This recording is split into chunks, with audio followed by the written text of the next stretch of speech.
To this day, my stepdad or my mom or my stepdad or my mom or my dad sat me down and say, this is how you zero out, budget every dime that hits your paycheck. Never. I learned from Dave Ramsey, so don't come for Dave. He helping people out. You know what I'm saying? Right. So, in order to, but I don't want that narrative. So I'm doing things about it, and you feel funny when you start doing things about it. Right. But when a person before a person make a decision to make a step, when you start looking at it, it looks spooky. Right. You know what I'm saying? Right.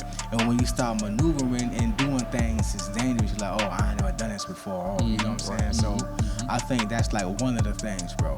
Yeah. That's like, in order for you to change or save your life, it's risky. Because you're gonna have to go against the grain every time. Because you can't do the same thing over and over and expect something different to happen.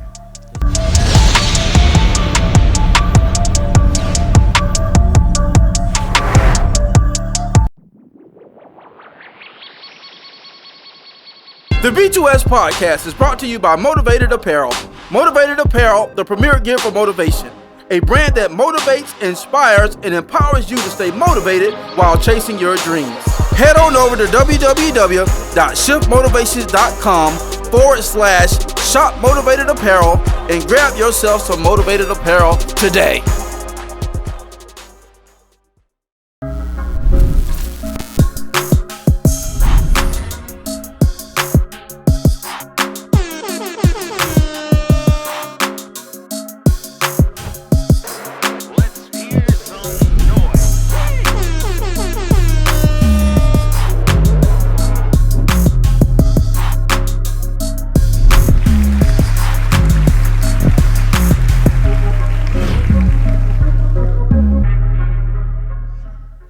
Hey, what up, world? Hey, what it do, man? Hey, welcome to another episode of the Blueprint to Success podcast. Y'all know how it is, man. It's your boy Mike Mariner, a.k.a. the Shift Motivator. Y'all know how we do, man. Joined with my co-host, my brother from another mother. Y'all give it up for Alxndr Hall. Yo, what's up? What's going on? What it do, man? What it do? What's going on, man? I got lagging. Nothing. It's, it is what it is, man. We here right now. We chilling. You know what I'm saying? I'm happy. I'm actually happy to be here today. Tonight. I'm happy to be here today. For sure. Hit them keys. I'll tell you, man. Tell me, man. Today, yeah, for sure. Yeah. Hey, y'all. That's what's up, man. And y'all know how we do, man. Once again, y'all give it up for my other co-host, man. My brother from the same mother. Y'all give it up for Boy Wonda. Talking to you, How you doing? How you living? You good? You good? I know he's good. I know she's good. I know they good. Big bag. Brought out the training day. Big bag, dog. Big bag. It is a blessed day. It is really blessed. For sure. It's a crazy week, but it is a blessed one at that. Oh yeah, it's most definitely been a crazy week. It's been a crazy week. With crazy co-workers.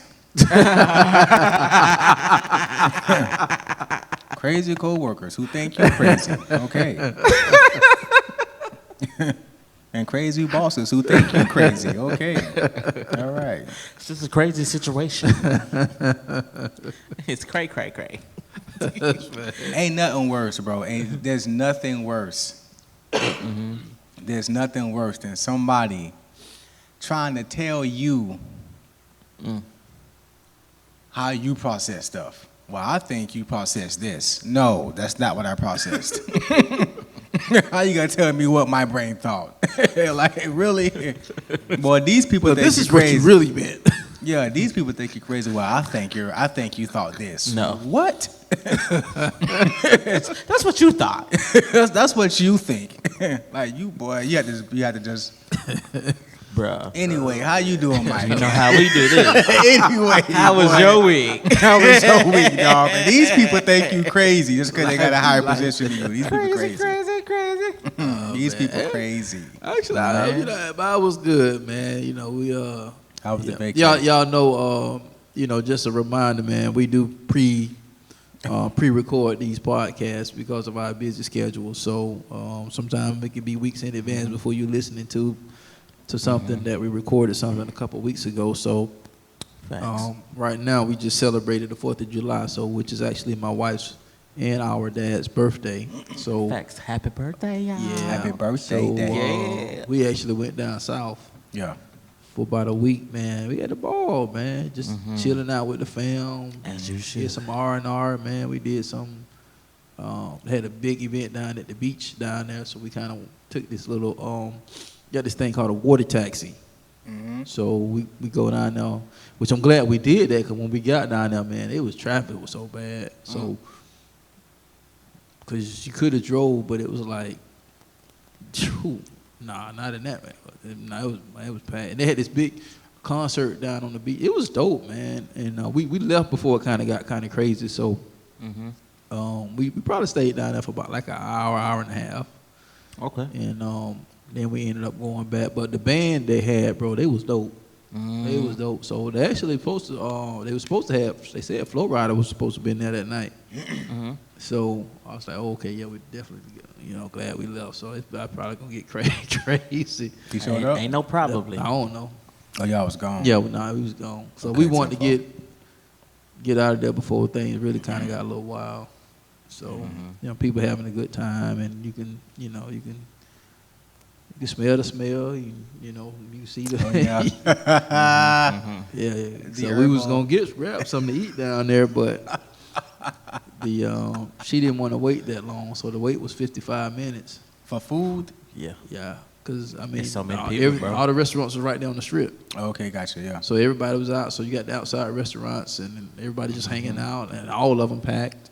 You got people walking all over the place, riding cars. Like, picture just Daytona. Okay, gotcha. Yeah, 10-4.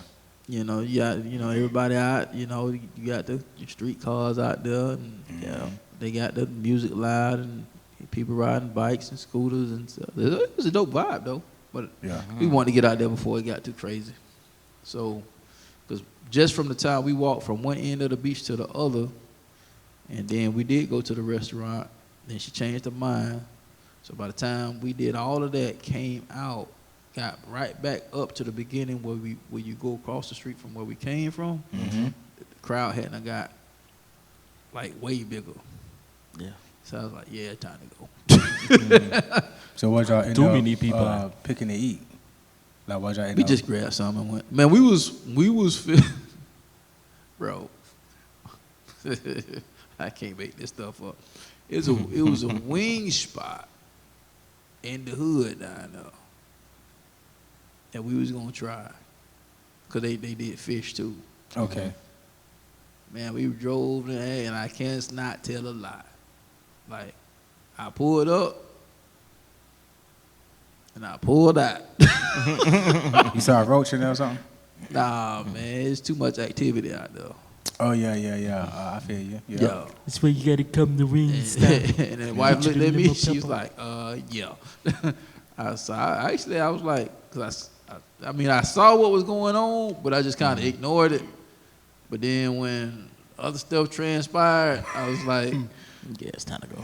Yeah, it's time to go. I said, nah, we'll go grab something else from somewhere else. She was like, yeah, let's go. Because I was like, nah, we ain't finna do this right now. I ain't trying to get shot for no 10-piece. Nah. But, man, we had a good time, man. We got, hung out, got some, R&R, and hopped in the pool a little bit. So it was dope, man. Ain't nothing wrong with it.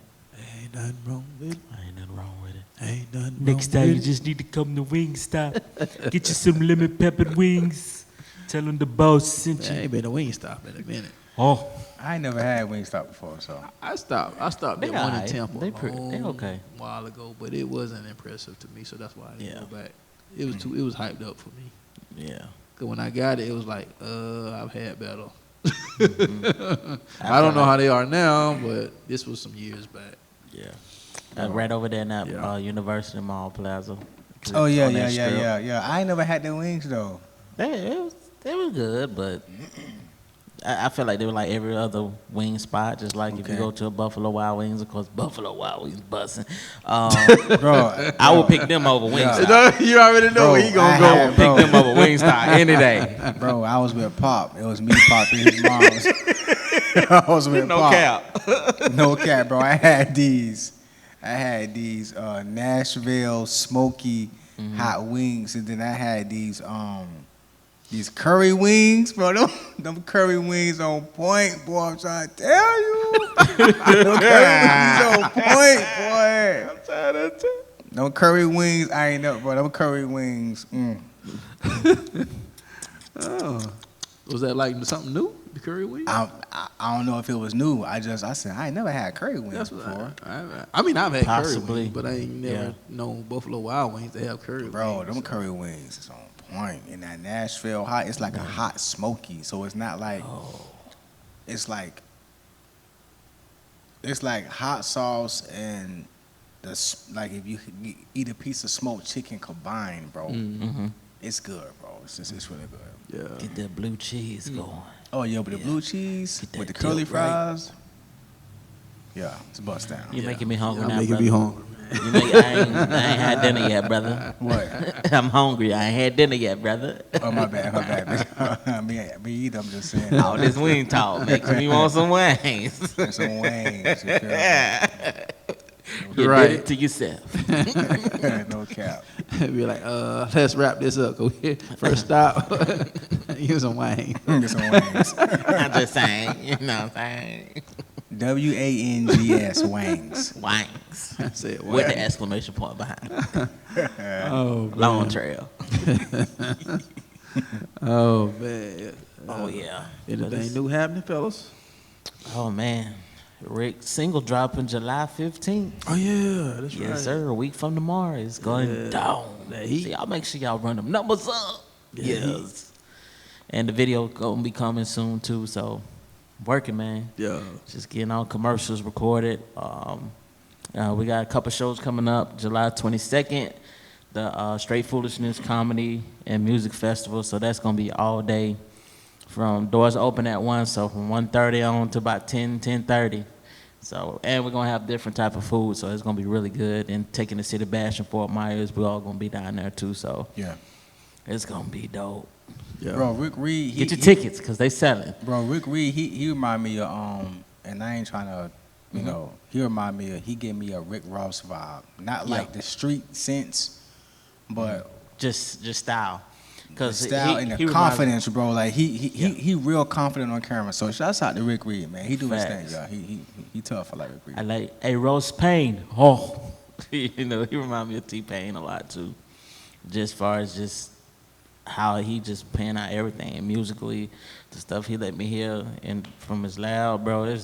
Bro, he got some fuego. Like if you press mute and then watch y'all video and just Yeah. watch how he move, like he looks super like he supposed to be there, bro, which is really good. Yeah, he said he fired, bro. I like Rick Reed. He fired. Yeah, yeah. He got Real a fire. Dub got a nice camp over there, man. Man, for God's sure. good, bro. And the crazy part is I waited so long to have this type of quality. So that's You what know I'm, what they say about the slow cooker, so bro. that's some of the best eating you can have. Give me that slow cooker. Hey, listen, that slow cook be some of the best food in your life Yeah. that you ever have, man. And it's crazy, man, because it's a two-sided coin. You gotta have faith in what you're building and what Yeah. God called you to, and then you gotta have faith in those who are around you and believe in what you're doing. And man, it's a win-win situation, man. I'm so blessed Yeah. to have brothers like that. Yeah. Wow. This man, I'm telling you, the older I get, the more I value patience. Yeah. Like serious talk. Like I look at some of the decisions that I made in my younger years up to now, and looking at some of the situations I could have avoided, pitfalls I could have avoided, arguments and disagreements I could have avoided, distractions I could have avoided had I just been patient enough to I guess look at things from a different lens, you know what I'm saying? And just change my perspective and the narrative of how things could have been written Yeah. versus how they came out. And so it's like even with family, like the patience that I have in our relationship, in our marriage, and even with business and ministry too, having that patience with that. It's definitely gonna require that. You know what I'm saying? Like a lot. Not wanting to make their own moves, not wanting to do things out of order, causing more chaos. Yeah. So when the word says that patience is a virtue, boy, it's like, well, you got to believe that. It is. Yeah. You got to believe that, man, because I had a situation today. You know what I'm saying? I had God bless. You know what I'm saying? You know, y'all seen it. So Yeah. what am I gonna get mad at because he messed my order up? Yeah. But his mess up was better than most people. Best. Because it came out fire. I was like, man, he was like, well, hey, you can have them. I'll just remake it and get you your product. You know what I'm saying? It's like, Exactly. okay, I'm cool, you know. But what if I'd have been like, man, you done had my stuff and blah, blah, blah. No, man, I've been doing business with him on and off a little bit here and there. Right. He made a mistake. You know, could he pick up the phone and call me to make sure that this is what I asked for? Yeah. But at the end of the day, it was like, he good dude, man. He good people. You know, he give quality business, and it was a mistake. Now, you know, I can't say I would have handled that better 20, 25 years ago. I can't.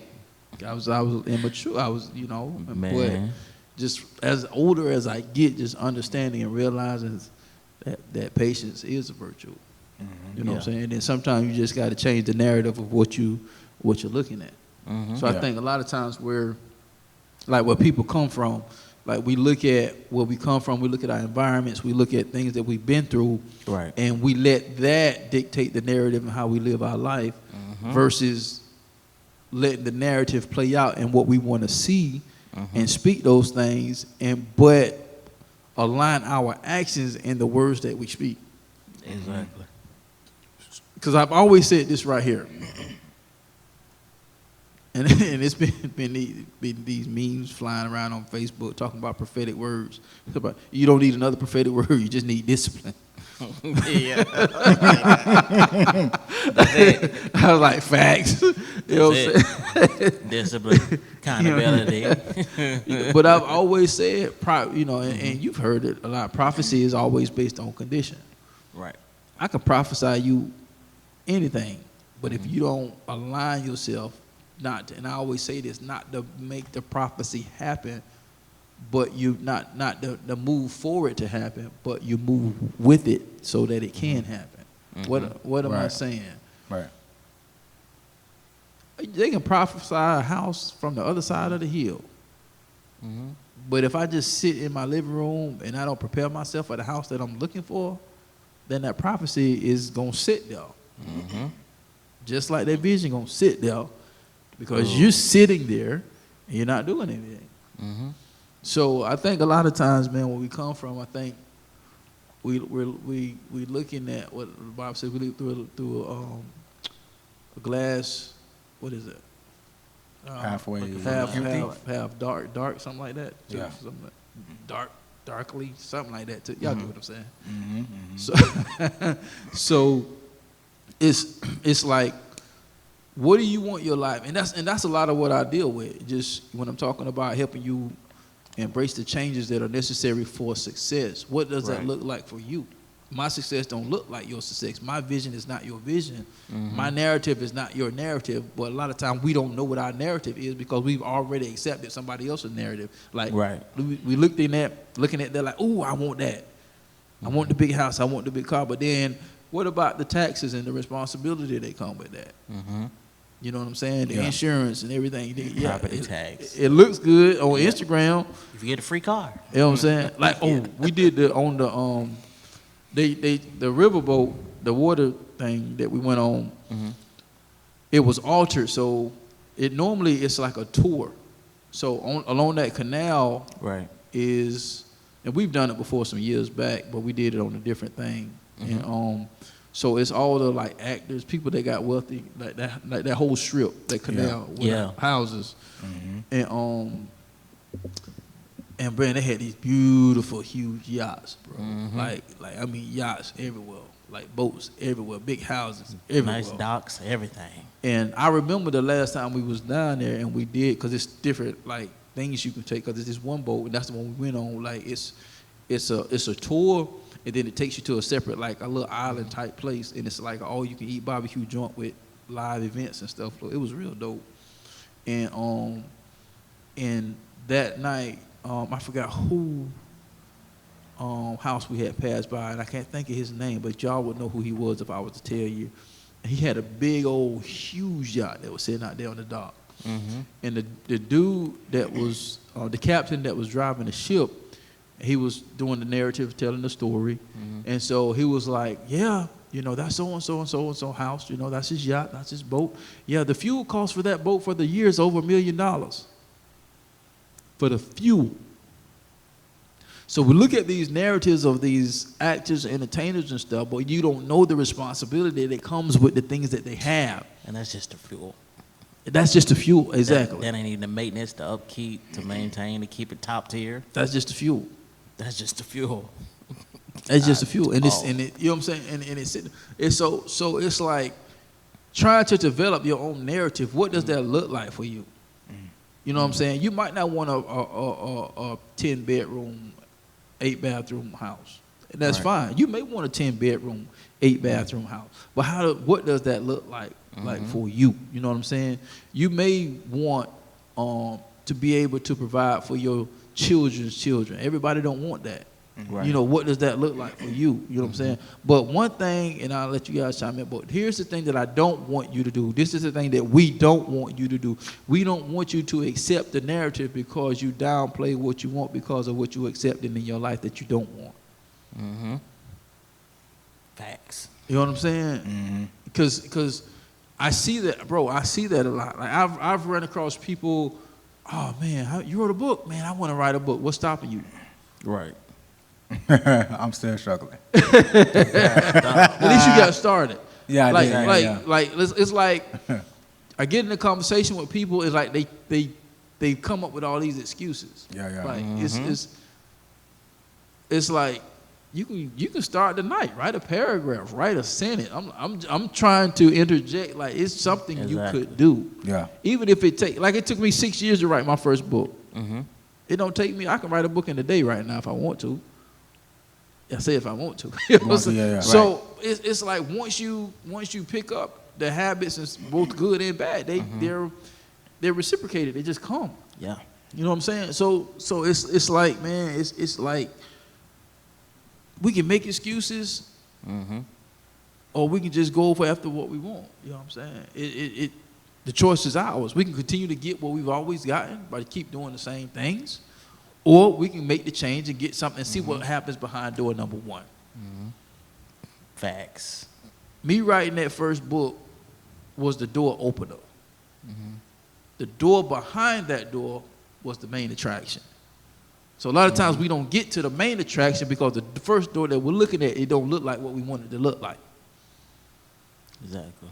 And so we stick to that narrative. And then we never get the benefits from it because, dang, man, that door don't look like what I want it to look like. But it's like, no, God's telling you, oh, I know it don't look like what you want it to look like, but it's purpose on the other side of that door. I just need you to walk through it. That's just it. And here's the crazy thing, dog. Everything is about positioning. I was listening to this message today, and I was like, boy, this dude preaching, boy. He was talking about doors. And he was talking about the different types of doors. And then he went to elaborate on how in this season and this particular congregation where he was at, he was talking about for you guys that this is the season for automatic doors. And he said, like with the automatic doors, you don't even got to do nothing but just be positioned properly and it automatically opens up. I said, dang, that's tight. And then my mind started going. I'm like, but it's also timely. Because I can still show up to that same automatic door at the wrong time and it won't open because the store is closed. Exactly. So it's still about timing and positioning. And so when you look at timing and positioning, you just, like I was saying earlier, like patience is a virtue. So it's like, You don't want to get, you know what I'm saying? You don't want to get like beside yourself and then move out of season, move too fast, too quick, too slow. Exactly. So it's just being able to discern how to move at the right pace. But one thing we can't do, man, you never change the route. I mean, you never change the destination, but you change the route. Right. Like I said, your plan B is to find another way to make plan A work. That's it. That's my story, and I'm sticking to it. You feel? Because if it don't happen when we want it to happen, how we want it to happen, the way we want it to happen, then we jump and ship.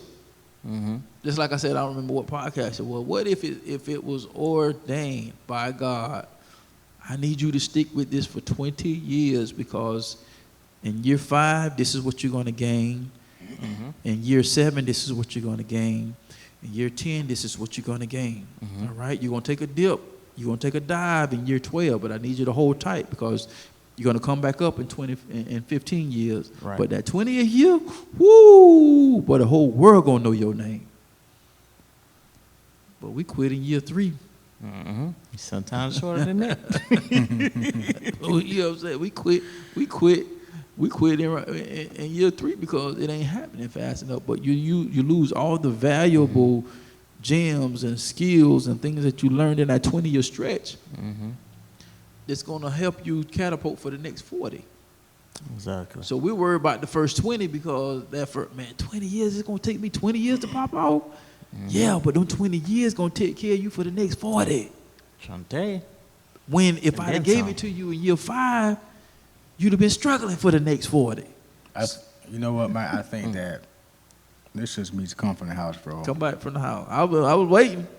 I'm just saying, like, because, everybody tamper with this type of stuff. You know what I'm saying? So it's not, this right here, what you came out the house with tonight, this is not a race thing. This is not a he got money thing. This is a everybody thing because everybody got something to where they have to change it up. Right.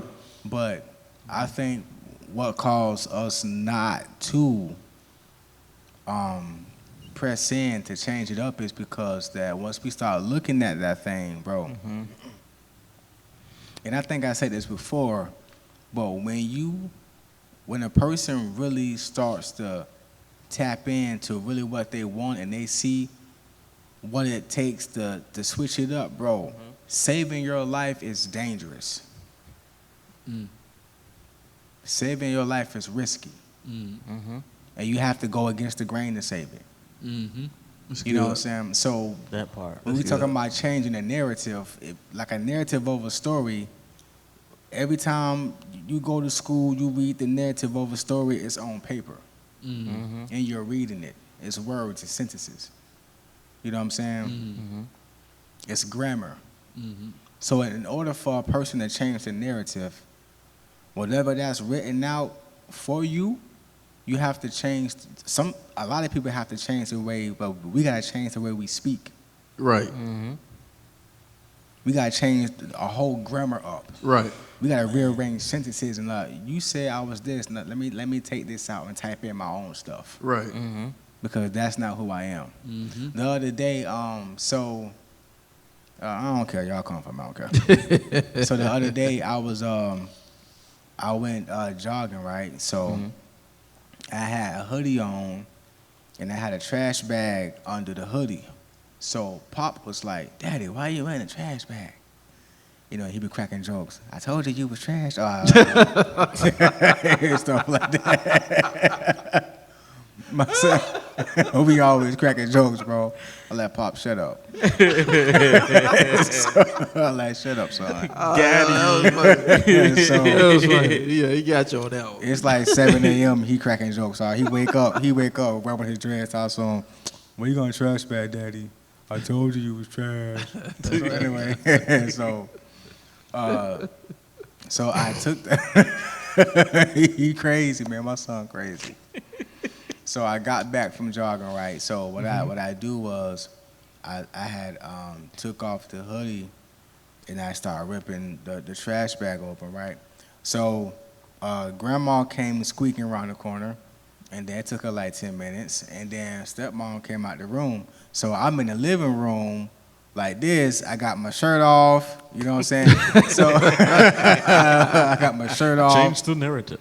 I got my shirt off Real and stuff quick. like that. So I'm in there. Straight like that. And No chaser. the backstory behind that, right? Well, like when I was like 19, 20, stuff like that, I was like 300 and some pounds, right? I was literally a walking heart attack waiting to happen. You know what I'm saying? Like 300 and some, like a little bit after high school, I can wear a size 50 waist. That's big, bro. I'm just like I'm 5'5". That's a lot of weight for a person on that height. Right. So once you lose the weight, some stuff is hard to shrink. I Yeah. got you. You know, so you got the man boobs and stuff. So I'm in there, I got the man boobs out, nipples dripping and sweat, you know what I'm saying? So You paint a real narrative right now. so You doing a 2003 R&B music video? What we doing? but I said, so my stepmom, look, Moms was like, Moms was like, I was like, oh, snap. Moms was like, what? I done seen that before. Your daddy had him. You know what I'm saying? You feel what I'm saying? Like your daddy had him. I'm pretty sure his daddy had him. But that's what I'm saying. I'm like, no. See, that's what I'm doing. What I'm doing because I'm taking that sentence out. I don't want to have them. Yeah. And I don't have to have them. Exactly. So I'm doing something so I won't have them. Because when I take my shirt off with my wife, my future wife, I don't want to have the man. I don't want to have it. Bro. You know what I'm saying? So you have to, but when you start to make adjustments, it's hard. It's hard making those adjustments. And that's just with the man boob stuff. What about if it's finances? Right. Like what if it's financial? And everybody, and you was raised in a household where 12 months out of the year, every month y'all was robbing Peter to pay Paul. You don't think that's going to affect your thinking about finances? It's going to affect how you do things. I remember when I was young, the worst thing that my mom and my stepdad at the time could have did, they took me down there and got me a car loan. My first real car was off the lot. I had a 2005, a 2008, 2000 something Chevy Cobalt. Worst decision ever. Working at McDonald's, making $5.50 an hour. Oh yeah, I remember them days. Yeah. Yeah. I remember them days, boy. That was the worst thing ever because the first thing you did was show me how to acquire debt. Oh wow. The first thing you did was show me how to acquire debt. That's powerful, bro. I don't think Yeah. you know how much powerful that is. You say that. That's the first thing you showed me. You get the card. First thing you showed me to do is how to get debt on my name, and then it was like, no, we not co-signing. It's on him. Go ahead, yeah. Let him get the debt. Yeah, we ain't Let co-signing. him handle that. We don't want that. You know what I'm saying? Not with a 10-foot pole. Because they knew what was gonna happen. Guess what? Car got repo. You feel me? So that's the first thing you showed me how to do was to acquire debt. You didn't teach me. You went and signed me up for a bank account. Yes, congratulations, you did do that, but you didn't show me nothing how to budget. To this day, my stepdad or my mom or my stepdad or my mom or my dad sat me down and say, this is how you zero out budget every dime that hits your paycheck. Never. I learned from Dave Ramsey, so don't come for Dave. He helping people out. You know what I'm saying? Right. So, but I don't want that narrative. So I'm doing things about it, and you feel funny when you start doing things about it. Right. But when before a person make a decision to make a step, when you start looking at it, it looks spooky. Right. You know what I'm saying? Right. And when you start maneuvering and doing things, it's dangerous. You're like, oh, I ain't never done this before. Oh, you know what I'm saying? So I think that's like one of the things, bro. Yeah. That's like, in order for you to change or save your life, it's risky.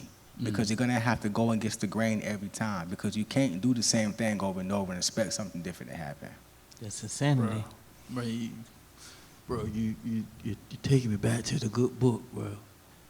What the good book say? In order to gain your life, you gotta lose it. Man, when he, that's on so many different So levels. many different levels. You know what I'm saying? So if my life, if the narrative that is painted right now, you're the writer. You're the writer, you're the actor, you're the director. You can stop, you can start, you can push play, rewind, take the trip. You can do anything that you want to do.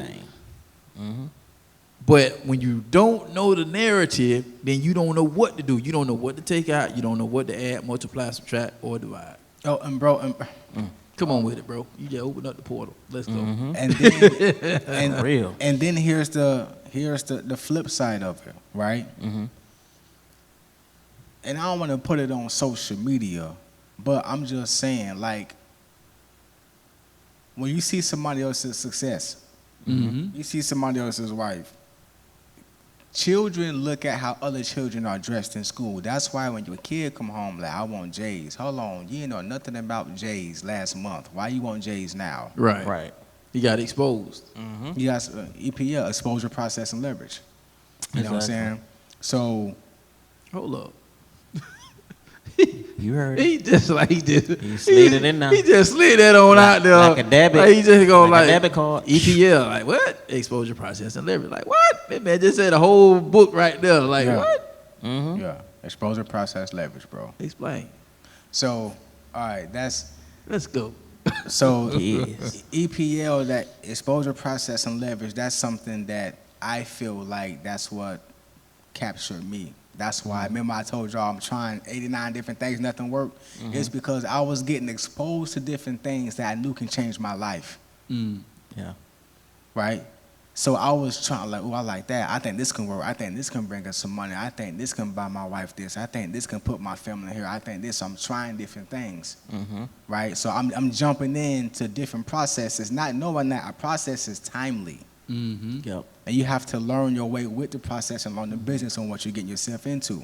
Exactly. I'm looking at the exposure and the leverage, what they can do. I'm just skipping over the process part.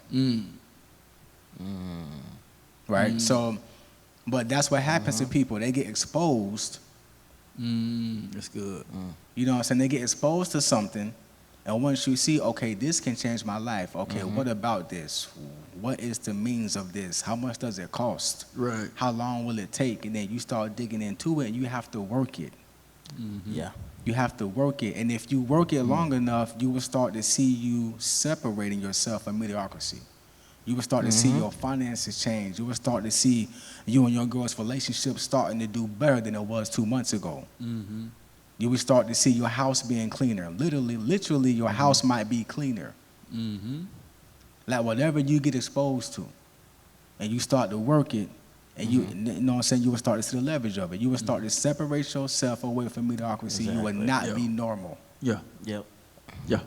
Yeah. It goes back to what I always say. Exposure creates experiences. You know, what you're exposed to will create what you experience in your life. Bro, the first time I got exposed to real estate, bro, I would never forget this. I was living in Fort Myers with a person I was married to at the time. I came down here for a Fortune Builders with Dan Merrill. He had a conference. I went to the free one. I was blown away by the stuff that I was hearing.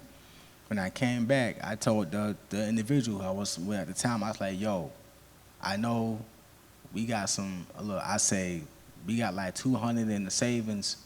I might need to get that so I can go get this, you know what I'm saying? And she was, you gotta, okay, so how am I gonna say this?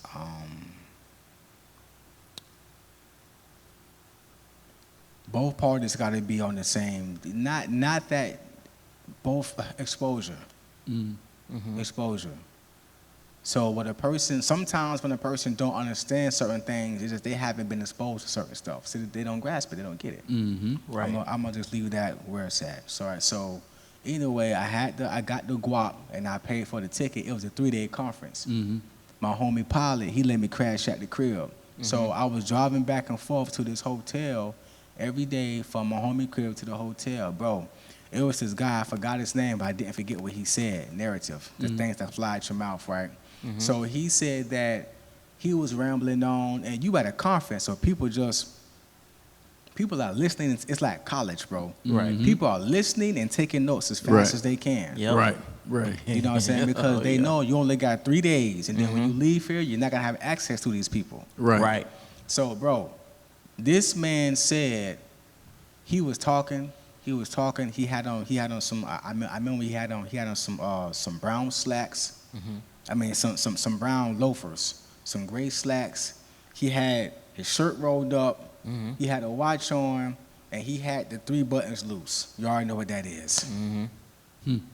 It's money. And he just talking. He flowing. He keynoting. He flowing, bro. He flowing. Like he flowing. Like he flowing, bro. Like he's getting, like he flowing, right? So he said, my son is 15, my daughter is 16, and both of their grandchildren and their children are already retired. But check out this next keynote. And then I said, hold on. I said, hold on. So he said, you know what? We got 15 minutes left. We're going to go to a bathroom break. He said, everybody, we got the people in the back. They got their panels up. If you got a question, we flip it over to green. You can come over and ask some questions. It was real organized, bro. So he went around the back of the curtain, so I went around the back of the curtain. I know you ain't finna just slide by me like that, bro. You finna slide by me like that. I say, excuse me, man. He said, yo, what's going on? He was sipping water. Water had no ice in it, but it had a limo on the side. I remember everything, bro. So when I walked around the corner, he said, what's up? When he said, well, I said, hey, how you doing? He said, what's up? He put the glass down, and he immediately put his phone down and directed all his attention toward me. I had literally 5 minutes, right? So I said, yeah, 5 minutes ago, you said that your daughter 15 and your son is 17. No, you said your son 15, your daughter 16, and their grandchildren are already retired. I said, what you? He said, son, listen to me. He said, my son 15, my daughter is 16. Their grandchildren are already retired. He said, that's the power of real estate. He said, the first building me and my wife got, he said, we got from hard money. He said it was a multi-unit. The building came with 10 doors in the building. He said, we never looked back. He said, every building we ever purchased, we purchased from other people's money. We never used a dime. He said, but we knew how to work the system. That jump blew my mind, bro. So I went crazy, like, oh snap, let's like how do I get like what's going on, like, you know what I'm saying? So that type of stuff. Once you get exposed to that type of stuff, it's a process to it though. Right. And sometimes the process take years, bro. Right. You know what I'm saying? But if you work the process and it work on you, I was watching what's your boy? He from Tampa too. I watch him all the time now. Black guy, what's his name? You put me on his videos. Del Toro? Nope. Myron. Oh, Myron Golden. Yeah. Myron, shouts out to Myron Golden, man. This guy, the Golden Child. bro, Myron Golden That is guy is phenomenal, man. he is mind Blow your blowing, mind, bro. Yeah, he's mind blowing, and he was like, he said something that was profound. He was like, he said either you're working it, but just because it's not working in a timely manner don't mean, he said either working it or was working on you. That's process. Exactly. So if you work the process, if you work it and allow it to work on you, and you follow the steps within the process and you do accordingly, then you will start to see leverage. You will start to see, oh snap, we got one unit, we made one flip, and then guess what? Your mind, the way you think, the way your family carry itself, the way you look at other people, everything you will begin to separate from mediocrity, from the stuff from the way that your parents used to think, from the way that your neighborhood thinks, from what your teacher thought about you. You dig what I'm saying? So that's where I get that EPL from. Cause every time the same thing with the vending machines, bro. I saw that, bro. I was like, yo, what's up with that? Like, what's up with that? What you mean, like, what you mean I can make 5 G's a month with it? What you mean? Let's go. Like, I need that right now. Like, what you mean? 1,500 for a machine? Hold on, what you mean? Like, what you mean? Like, well, okay, how we do that? So that's EPR, bro. Because I know if I work the process, it's gonna change a lot of stuff in my life. That's what I mean by EPL: exposure, process, and leverage. That's what I mean by that. Yeah, he was just gonna skip behind all that. You see how we got all that, bro? He's just gonna skip behind all that. That was a dope breakdown. Information, bro. Yeah. Like it's just, and what was coming to me even while you was talking was, The B2S podcast is brought to you by No Grind, No Glory Apparel, R8 28 edition. It's a reminder to stay strong, to be courageous, to starve your fears, and to feed your faith. Even when it feels like everything is falling apart, just know that you were born to stand out and make an impact. Head over exclusively to www.nogrindnoglory.net and grab you some merch as a daily reminder that all things work together.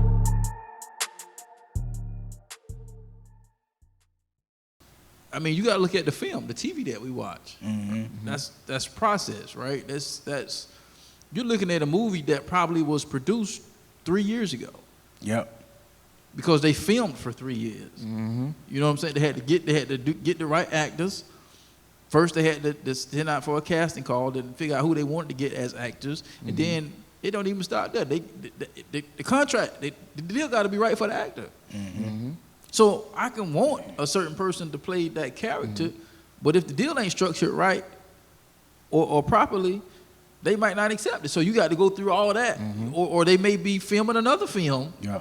So it's so many things that can happen. But the fact is, okay, I got a script for this movie, but it got to happen. And then, how many stories have I watched behind how these actors, this one got an opportunity because this one wasn't available, and they wanted this person, but because this person wasn't available, this person took it and they knocked it out of the park, and now this person is a star, and everybody's on their coattail now because of the opportunity and the exposure that they got because somebody else wasn't in position to take it, but I was, so I'm gonna go ahead and take it.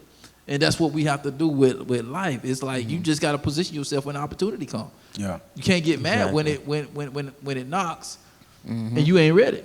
Like the old saying, if you ain't gotta get ready, if you stay ready, you gotta get ready. So it's like, bro, it's exposure is so much. And here's the crazy thing, bro. We sitting on the boat, right? So Isha bends over to me. She said, "You saw that?" I said, "Saw what?" She said, "Man, bro, it was hard. It was heart-wrenching, bro.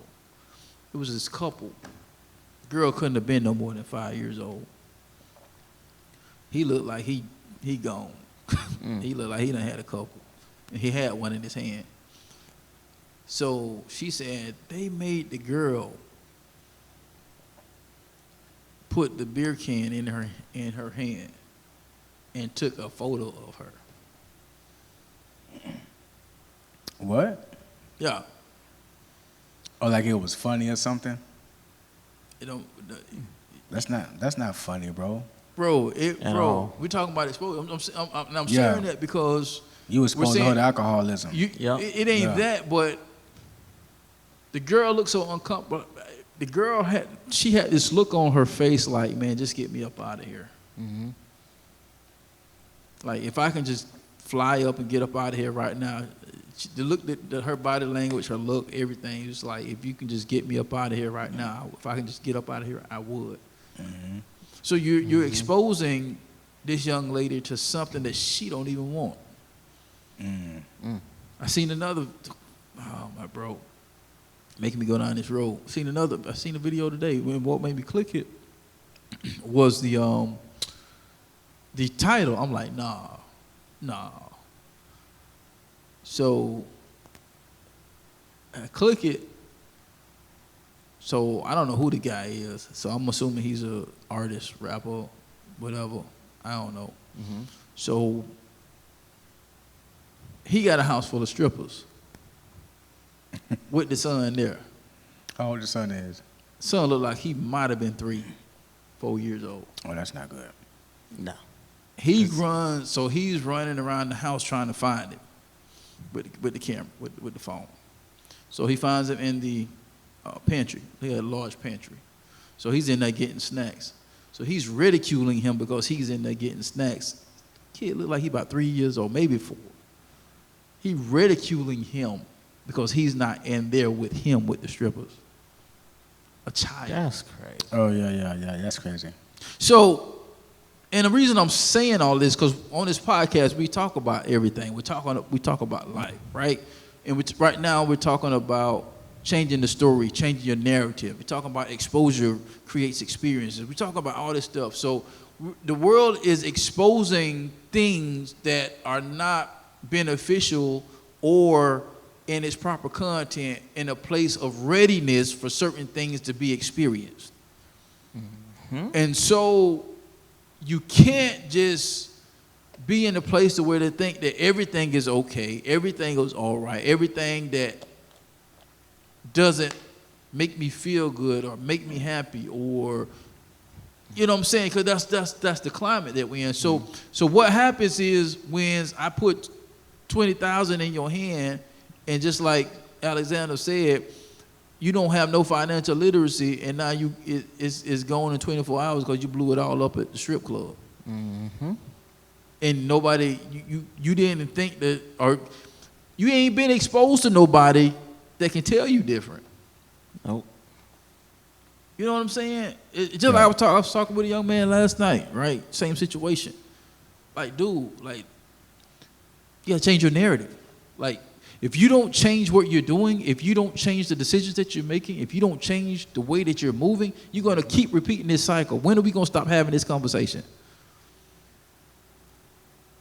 Who are you hanging around outside? I can't be with you 24 hours a day. I can't be with you 24/7. Mm-hmm. Who are you hanging with that can give you some of this advice and more, not just dealing with football?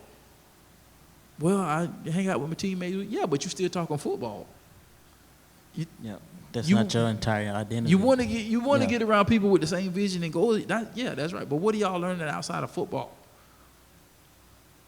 Because some of the things he was sharing with me that got him in a certain predicament was like basic stuff what you were just saying. Certain skill set that he should have learned when he was at home. But because nobody exposed him to that other than what he was exposed to, he's in a bad situation. And you know what? And here's the sucky part. The sucky part is when you have leaders that, and I'm coming from the house, so I'm trying to watch what I say, be respectful of the ones who brought me into the world, you know? You know, your parents, your dad, your mom, and stuff like that, but, you know, we got to keep it 100. So when you have leaders who don't show you certain stuff, and now you are of age, but you're of age and you're inadequate because you weren't shown certain things, how to do certain stuff. Now, since you're an adult, it's on you now. Right. So now it's your job to learn certain stuff.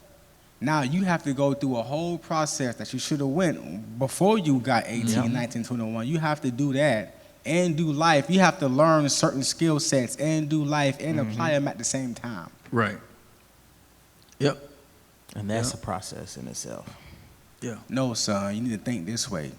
No, think this way, son. No, think this way about women. No, this. Now, you ain't taught none of that. Now you're 19, 20 years old. Now you got a baby. Now. Right. No, this how you. Right. This is about money. No, this is the world wants you to live this way. The Bible is really how we should be living, son. Like if you're not drilled with this stuff, now when you get an adult, you have to figure it out and apply it because you gotta be productive at the same time. And sometimes that's for a lot of people it's hard to do. It's like juggling, bro. Yeah. But now you're playing catch up. It's like you playing catch up. Yeah. You playing catch up, and then when you get knocked down, now you're 30-something years old, or 40-something years old, or you could be 20-something years old, and now you get knocked down. Since I'm a male, I got to speak for the males. They're looking at you like, hold on, why you ain't balling right now? Right. Why you ain't got it, or why you ain't got your degrees yet? I'm trying to learn stuff that you should have taught me when Right. This is why. But since it's on me right now, I can't. And you can't hold that. Like you can't hold that up no more. No, because you're an adult now. So you want taught it. Guess what? Learn it. It's on you now. Right. Right. And information is at your fingertip now, so Yeah. there's no excuse. It's on you. Yeah. Yeah. It's no excuse. Information is anything you want to know is at your fingertips. Don't no women want to hear, man, my daddy. You still putting stuff on your daddy? Man, grow up, bro.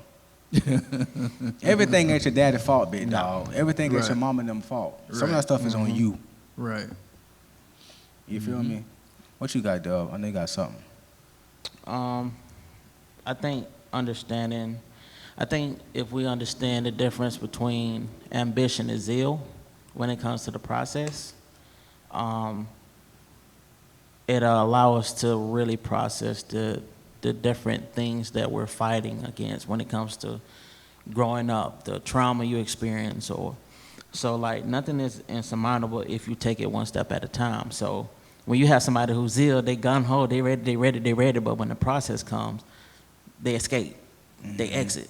When you're ambitious, it's something that's continuous because it's like creating that dog in you that's helping you to continue to strive even when hardship comes, because hardship is gonna teach you valuable lessons.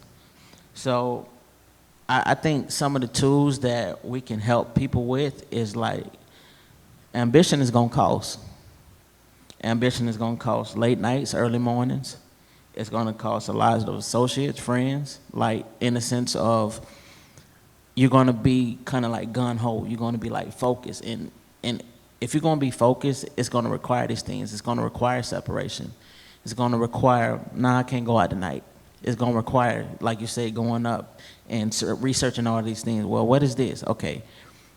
Even just sitting with yourself, like, what was it that I wasn't taught, that I feel like I should have been taught?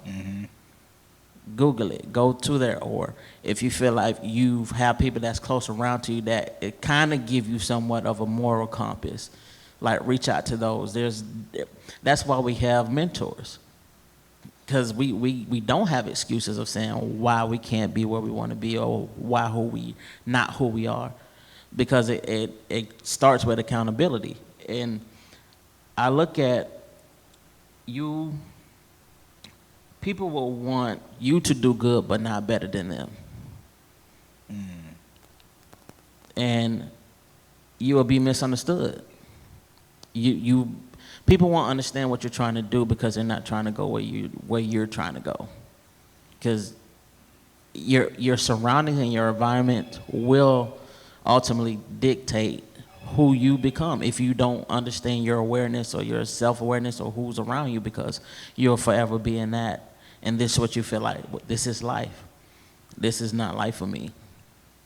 I don't look at me doing all of these things here to suffice, because one, it's not making me feel good. Two, it's not putting me in a better place. And three, I feel the same way when I keep going in this repetitive cycle.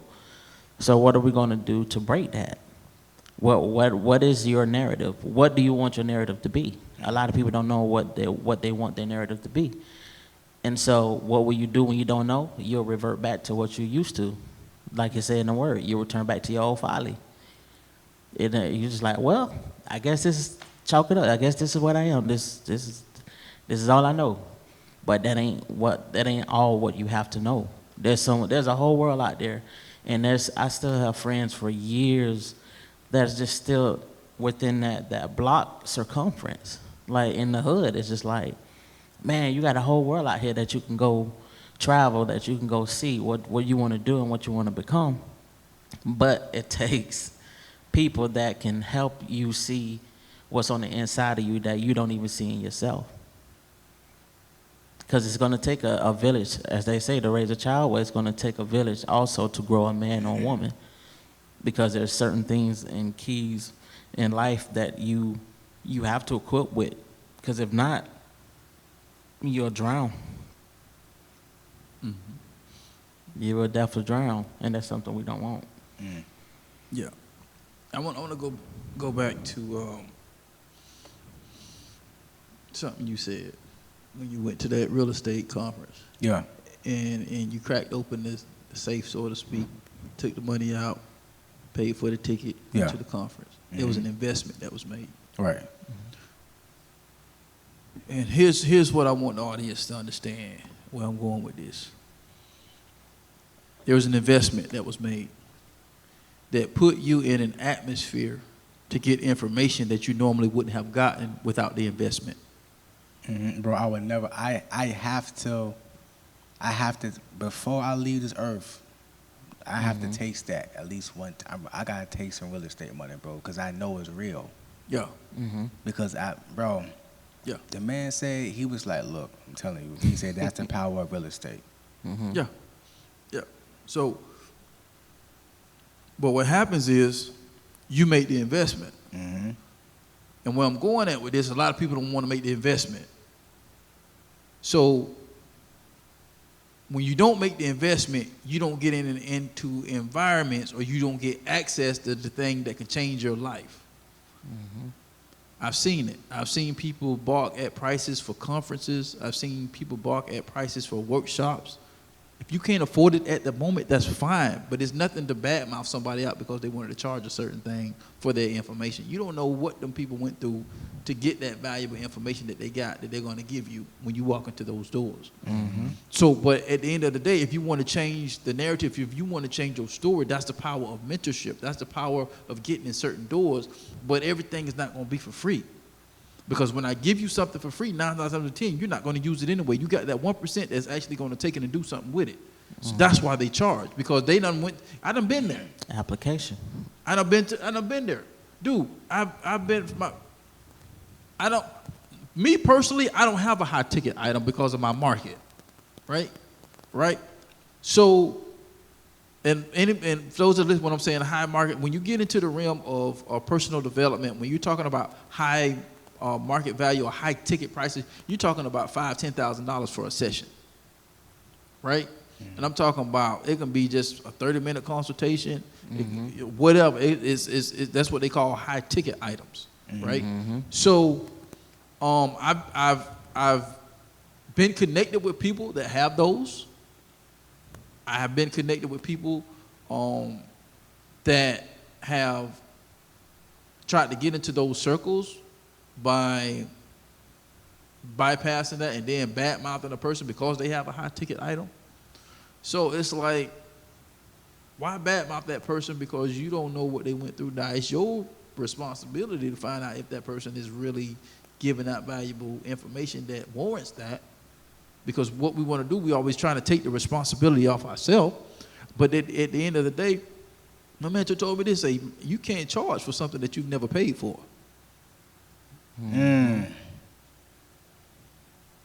Thank you. You can't charge for something you never paid for. So you can't expect somebody to pay you $1,000 for a service if you've never paid nobody $1,000 for a service. But then you want to badmouth them because they're charging you $1,000 for a service when you like, man, why they charging so much? That's $200.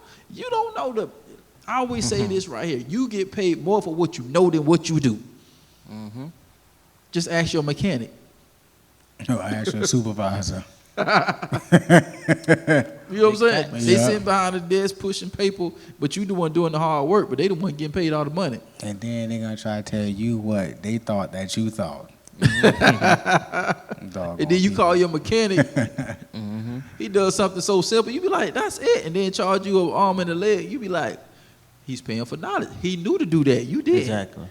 You scratching your head trying to figure out what's wrong with your car. And it took him 5 minutes to figure it out because why? He spent years studying for those 5 minutes. And then you mad because he giving you a bit. It's like, man, I tell you, the older I get, the more I see things in a different light and my narrative changes because I can't expect people to pay me for stuff that I've never paid for. And then look, check this out, Mike, too. When it's something that's free, it's not free. It's an exchange. Come on. When you trying to get something for free, it's an exchange that's happening. You don't see it, you don't feel it at the moment. It's going to catch up with you like 5 or 6 years later. The exchange is that you are exchanging your position to be in the same place. That's good. It's an exchange. I like that. You are exchanging the easy route. It's an exchange going on. You don't even know it. By you taking sometimes that's why some people like I don't want the free lunch. Right.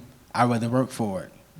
Yeah. Because me trying to lowball, it's gonna you taking way more from me than me actually getting it myself.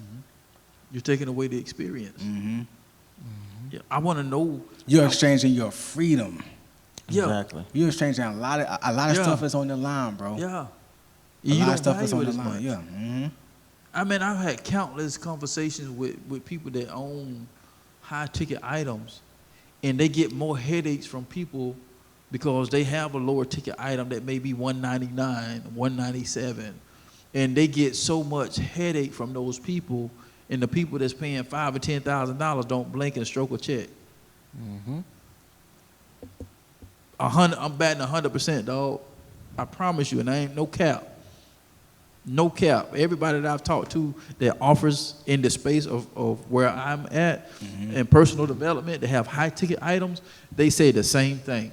When you're dealing with low ticket item and people that have poverty mindsets like that, he say, man, they want everything. They want your blood type, social security number, everything, because they're overthinking, because that's just where they are.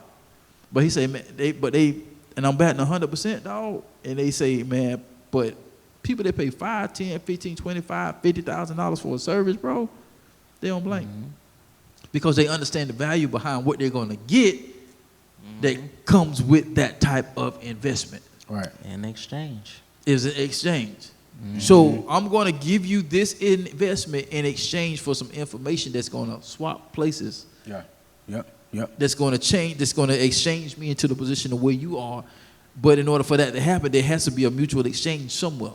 And so, and the mutual exchange is, if I do want to offer something for free, that's the mutual exchange. I'm offering you something for free with the potential of you buying something from me in the future.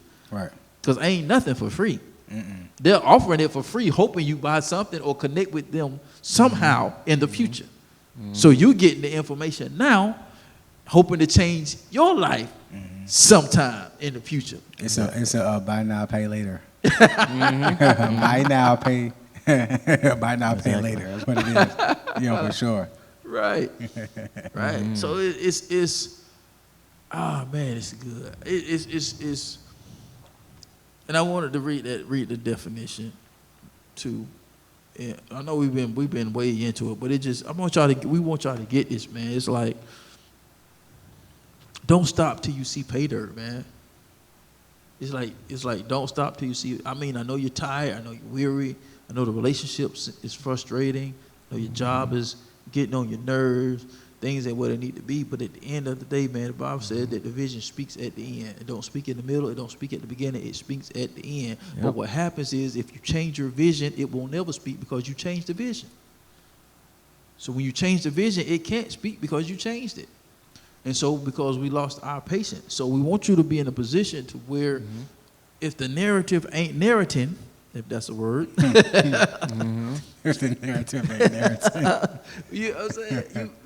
You just we gotta figure it out. Yeah. You know what I'm saying? And don't feel like you're a failure if you gotta shift gears. And I was during the interview, I was telling y'all, and that's what one of the questions that they asked. And I said, there's a difference between quitting and shifting. Quitting, you stop. Shifting, you just change lane, change gears. You know what I'm saying? So you're not a failure. You just had to take a different route to get to the same place. Yeah. So like I tell the kids, like, you might not make it to the NFL, but what's stopping you from being a trainer? What's stopping you from being a coach? What's stopping you from being in the back office? There's so many other positions that is ran in the operation, but we get so stuck, far-fetched on one situation, exactly one position. Oh, you want to be the one toting the ball getting broke up. And so in 3 to 5 years, you ain't no good for nobody. I love the sport, but it is brutal. It is brutal. And so it's just like, we don't think. I remember, man, I spoke at a youth revival some years back, and I can revert to this story back sometimes, and I feel it's a good place to share it right here. Young kid, you know, at the end I got done, and I was praying for the youth. You know, it was getting ready to go back to school. A young kid comes up, and they come to find out it was actually Brother Fisher, them nephew. So he comes up to me, and with these, you know, So talking to kids, chopping it up with them, and while we're standing there, just kind of if I don't feel nothing, I don't say nothing. I'm not fit to conjure up no word. I'm not fit to conjure up no prophecy. I'm not fit to do that. I'm not that dude. So I talk, hey, what do you want to do? What are you struggling with? What can I pray with you for? We having that conversation, and first thing he said, man, I want to go to the NFL. And I said, you know what, my man, that's great. You know what I'm saying? I pray that you make it. I hope that you make that. And I said, listen, man, I'm not in the business of taking dreams, but I am in the business of expanding them. And I talked to him about ownership. And I say, you know what? There's always another way. Even if you don't make it on the field, you ever thought about owning the team? And bro, when I said that, I can see his face now. The kid's eyes got real glossy and he lit up like a Christmas tree, dog. Change the narrative. Because we're always trying to be on the field. If I can write you a check for $20 million, how much am I getting? We're not having that conversation with our kids, man. If I can write you a check for $20 million, then how much is the owner getting? We already know there's no minority owners in the league.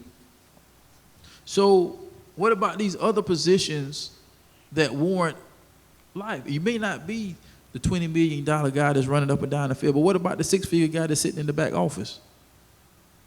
We're not having these conversations. Let's change the narrative, not just for us, but for the next generation. Because at the end of the day, while we're getting old, they're going to be the decision makers that are coming behind us. So what kind of narrative are we passing on to them? I can remember stories from growing up that, man, take me down memory lane. I remember just yesterday I was on Facebook and somebody had posted, it's this game that we used to play. And I used to love when we used to go into that class, the computer class, when you walked in that class and certain things was up, you knew you was fit to play that game. And they had a picture of the game saying, how many of y'all remember this? Or something to the fact of, if you know what this is, then, you know what I'm saying, type of deal. And I'm like, man, that was my favorite game. But it was, you had to learn how to do things. What's the name of that game?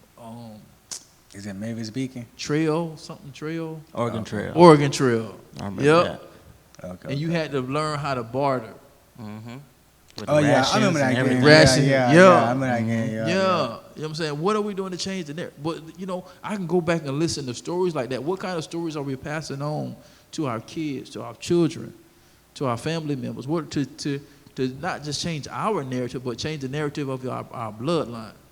You know what I'm saying? Because when I'm dead and gone, you know what I'm saying? Man, Pop left us straight. Man, Pop taught me some stuff, man. Man, Grandpa left us straight, man. Grandpa taught me some stuff. Or we squander it all away because we're trying to live somebody else's life and never really figured out what kind of life we want to live our own. Living off of somebody else's script. That's real. Living off somebody else's script, man. It says, and all the narrative is, check this out, we're going to get some closing remarks from these guys, and then we're going to get out y'all help, man. It says a spoken or written account of connected events, comma, a story. And that's what we've been talking about.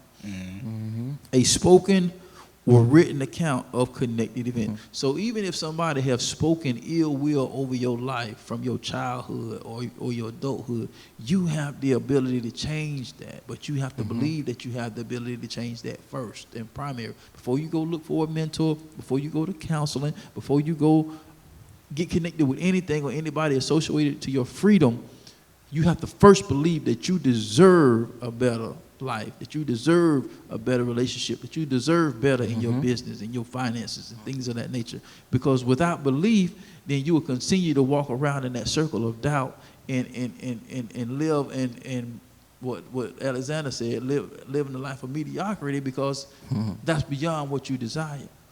But if you can't believe that you deserve that, then guess what? Then you won't be able to obtain it because you can't grab a hold of what you don't believe. You can't attract what you don't believe. So whether it's a series of spoken words or events, things that happen to you, trauma, like Dub said, things of that nature, come on, man, let's change the narrative. Let's focus, man. These are hard questions that we got to sit down and ask ourselves, like, what do we want? Man, I remember the one video, it was one of E.T.'s higher successful viral videos where he's going off, man, doing this thing, and he was like, what do you want? You owe yourself an explanation. I was like, whoa. Exactly. Like he going in, like he was like, you owe yourself an explanation. You owe you, and that's when he was talking about you owe you. So I think that's where it all started from. So he just wrote the book now, but that message was done a couple years ago. So it's like you owe yourself. So you owe it to yourself. You owe it to your legacy. You owe it to your legacy.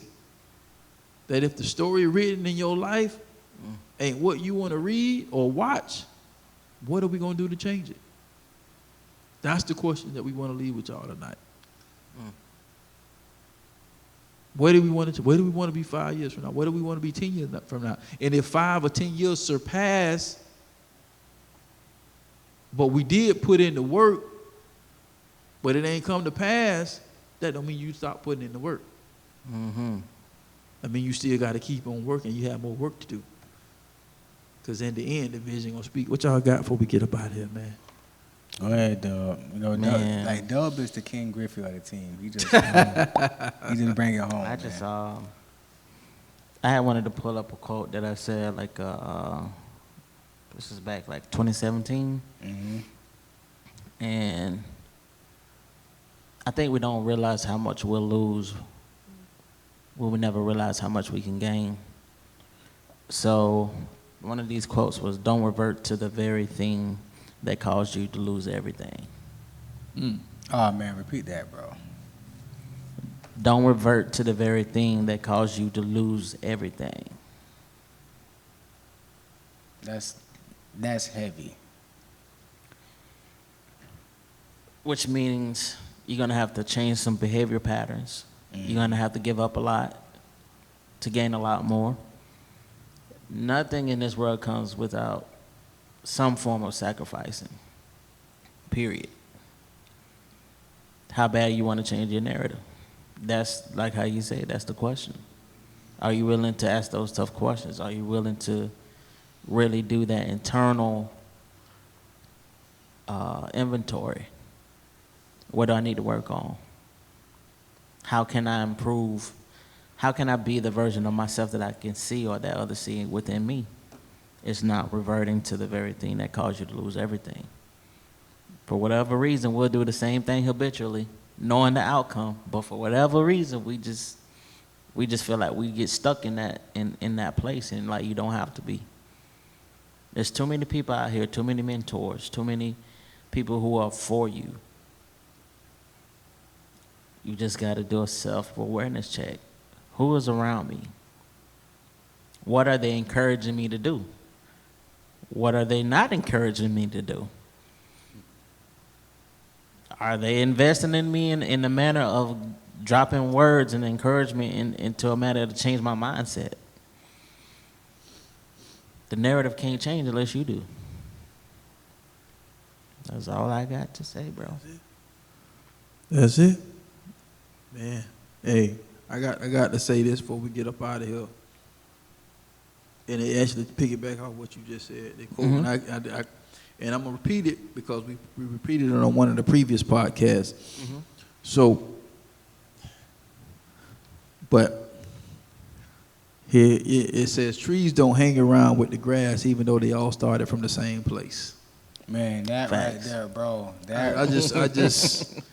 It just popped in my head, and it's like it just so befitting with this closeout. You know what I'm saying? Because we get that narrative, we get connected with people and things and familiarity, and because of the uncertainty of the unknown, we stick with what we know, and it keeps our current situation in the way that it is. So I just felt like, man, that just to connect with what Dub said, it just popped in my head, and like, man, we'll close it out with that, man. Trees don't hang around with the grass, even though they all started from the same place. Get your get back at the end of the day. Get your get back. Get your get back. So that's what we got for tonight, man. I hope we said something to kind of shift the narrative of where you're going, shift the trajectory of where you're going.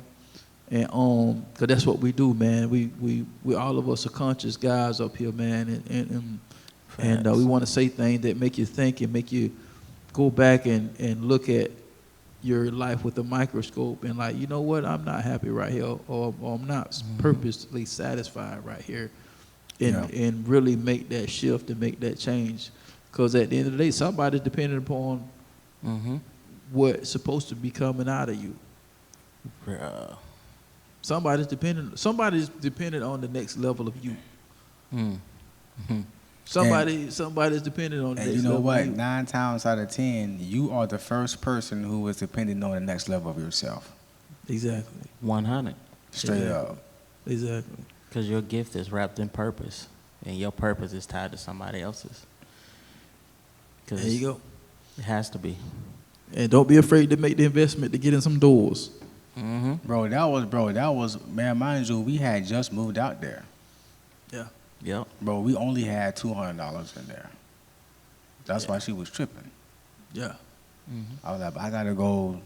Yeah. I gotta go. Do what you think is best. You know what I'm saying? Cause they don't understand. Yeah. But when I went there and got that information, bro, I was twinking for like 2 weeks. I was like, man, I could not believe what I was hearing. And I would never, ever forget that ever since then, bro. I done ran across, looking up all type of people, bro. Lily Invest, you know what I'm saying? Lily Invest, Max Maxwell from North Carolina. Lily Invest, she in Oklahoma. These people doing it, bro. Yeah. These people, like, I just never forget them. Yeah. Yeah. I would never ever, because once you hear it and once you see it, you're accountable for it. So if I know this is something that can change a pattern, a certain area of my life forever, why not? Yeah. Why not? So that was our last $200 that we had in the savings. Yep. You know what I'm saying? I said I need this, bro, because I need this. Yeah. That's the visionary. Nobody really understands the vision other than the visionary. Exactly. I got this thing, and we'll get ready to get up out of here, man. It's like information changes lives, revelation changes generations. So you had to get in the room where the information was to get the revelation that you needed to change your generation. There you go. You know what I'm saying? So, hey, there's been another live one, man. So, once again, man, we hope we said something kind of prick your heart, man, going in. It was, a little bit different on tonight, man. We came from a different place tonight, man. Just felt different tonight, man. We just wanted to hit a different spot. So, man, just remember, man, at the end of the day, man, you owe you.